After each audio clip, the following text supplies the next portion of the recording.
You keep pushing.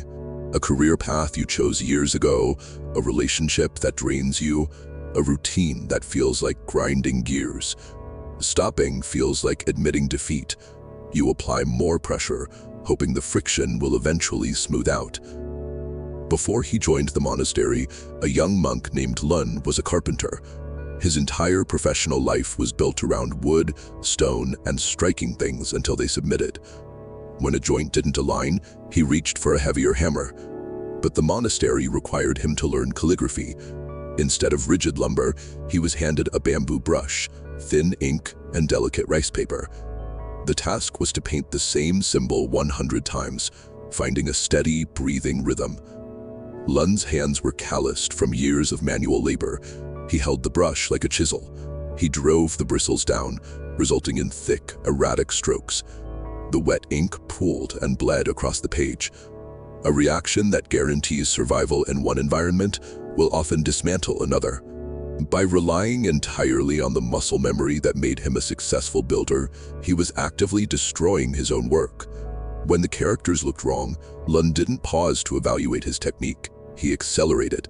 He pressed the bristles flat against the desk. The muscles in his forearms locked up. He squeezed the thin bamboo handle so tightly that his knuckles drained of color. The friction tore wide gashes through the paper. Sometimes the pressure was enough to snap the bamboo handle clean in two. The senior monk sitting nearby suggested he loosen his grip. Lun ignored them. In his experience on the construction site, a stubborn problem always required a harder strike. When your primary tool is blunt force, a light touch registers as a lack of effort. He simply couldn't comprehend that trying less could yield a better result. Later that afternoon, the monastery's old master found Lun back in his element, tasked with repairing a collapsed wooden shelf in the workshop. Lun picked up a long iron nail. At first glance, it looked fine, but near the center axis, the metal carried a slight, almost imperceptible curve. He positioned the point against the grain. He raised his hammer and swung down with maximum practiced strength. Because the shaft wasn't perfectly straight, kinetic energy couldn't travel cleanly to the tip. Instead of driving downward, force hit the curve and deflected outward, creating massive lateral pressure. This pressure wedged the grain apart, sending a jagged split down the pine board. The nail was technically embedded in the wood, but the shelf itself was entirely ruined in the process. The master stepped forward and handed Lun a different nail. This one had a perfectly straight iron shaft. Lun lined it up on a fresh section of the board. One heavy strike, the nail sank cleanly into the grain. The fibers held tight. The master asked what went wrong the first time. Lun insisted he hit it hard enough, and the wood was clearly solid. The problem, he said, was the curve of the metal. The master nodded. A curve in the metal dictates the path of the energy. You can swing a hammer until your shoulder gives out, but blunt force cannot straighten a crooked trajectory. Driving a bent nail with absolute power ensures the surrounding material will break every single time. When things keep shattering in your hands, the issue is rarely a lack of effort. It is almost always a failure of alignment.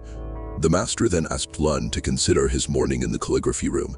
He was treating the bamboo brush exactly like an iron hammer.